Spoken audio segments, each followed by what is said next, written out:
Hello everyone. Today I am going to discuss about the course of 5G technology. So these are the course contents I am going to discuss. So today in this video I am going to explain about the very basic introduction about the communication system. In later videos I will discuss about the remaining topics also. Fine. So in general we all know what is meant by communication. So we are just transferring the information from one place to another.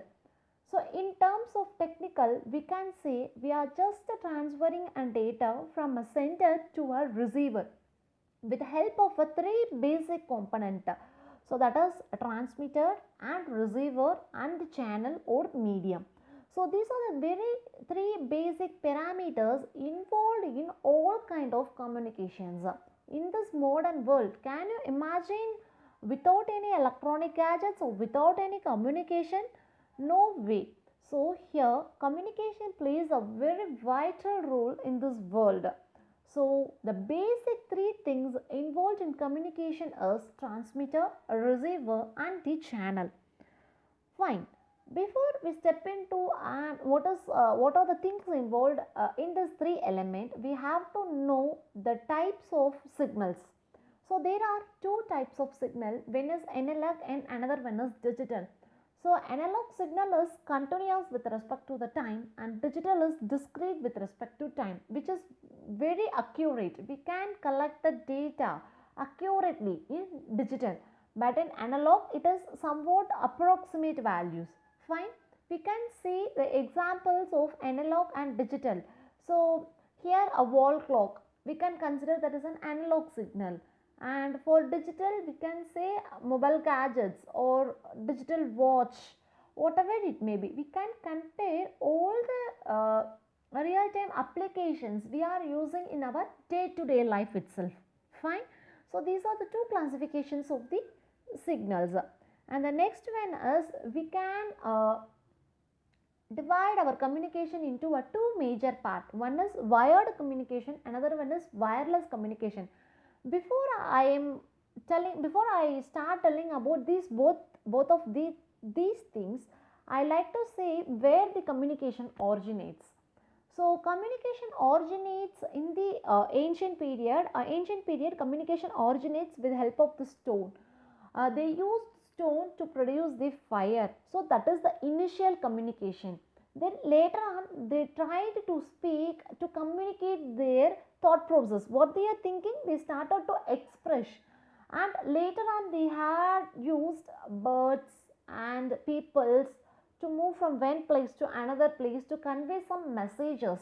Then later on we know about the devices like a pager and landline mobile phones and post office messages, letters, all those things we know, all those things. So likewise communication has not at all improved overnight. It has been improved by step, period by period it got improved.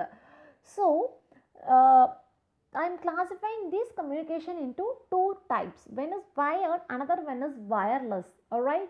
We know what is meant by wired communication. We are using an external cable to make a communication process that is called as a wired.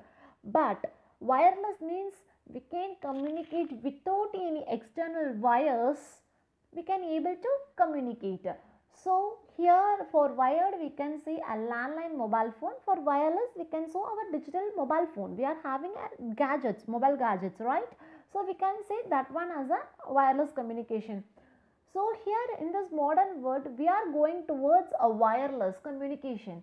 So how this wireless communication occurs? What is the difference between the wired and wireless? So wired means we have to maintenance cost will be there, initialization cost will be there, and we have to it is not portable, we can't able to carry to any places. So when compared to all those these parameters, we are moving to the wireless. So wireless means it is very portable devices. We can easily carry to the other places also. Uh, we can carry to other places also. Fine.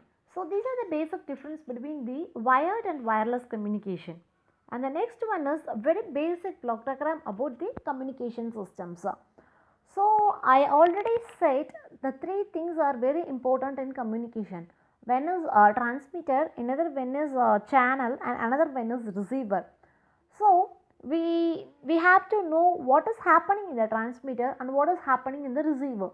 So in transmitter there are 5 blocks is involved. One is information source, and the next one is transducer, and then amplifier, modulator, antenna. So these are the 5 things in transmitter. So here the information source clearly explains or clearly shows the input messages. So the input may be anything, it may be an audio or it may be an video, whatever it may be, that is called as an information. So I am giving whatever the type of the signal it may be, I am considering that as an information source. Next, that information source is passed to the input transducer. So wireless communication is occurring in a free space or whatever the medium it may be. So I can't directly transmit a signal. I have to convert one form of signal into another form of signal to communicate over a distance. So I am using the transducer. So the working principle of transducer is to convert or convert one form of energy into another form of energy, like electrical signal. Fine. Then amplifier is used to boost that signal, boost that electrical signal. It strengthens that amplitude of that corresponding signal. Then modulator, we know what is meant by a modulator. Modulator means superimposing of high frequency and low frequency carrier signal for a long distance transmission. Fine. Later on, antenna. We all know what is meant by an antenna. Antenna is an antenna is converting electrical signal into an electromagnetical waves. Later on, it transmits the signal. Alright. And next is a channel. The channel may be anything. It is maybe an open space, or it may be an vacuum, or it may be a water, whatever the channel may be. Fine. In the channel, the noise will be added, may or may not be added in the channel. Fine. So then we are going to the receiver part. In the receiver part, that is in-force operation of the transmitter. Like we are just initially we are just receiving the data, and we are demodulating and we are splitting that signals, and then I am just detecting whether it contains any noise or not. Then I am amplifying that signal. Then I am just again I am converting back to the original form, and I am receiving the original message. So this is how the communication works. So we can say n number of applications in communication, like in satellite we are launching a rocket, or broadband communication, TV broadband communication, whatever it may be. These are the basic things involved in all the sections. Fine.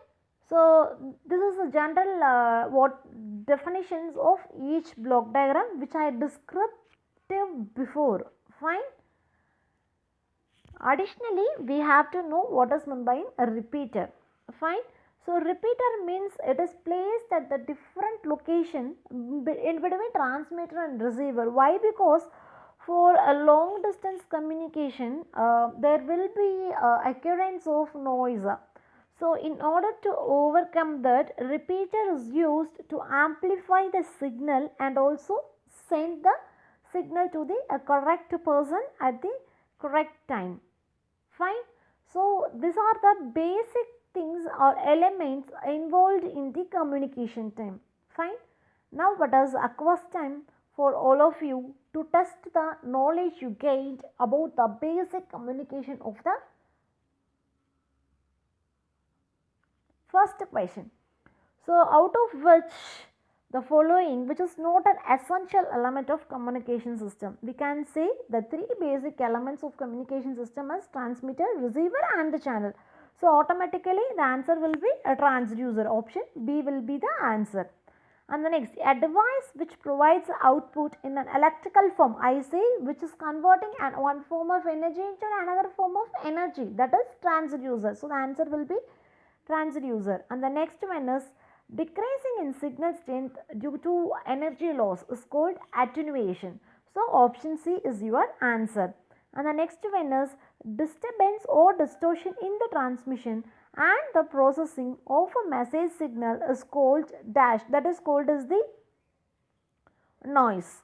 And the fifth one is a repeater. Repeater is a combination of all of the above. Fine. Receiver, amplifier and the transmitter consists all of the above.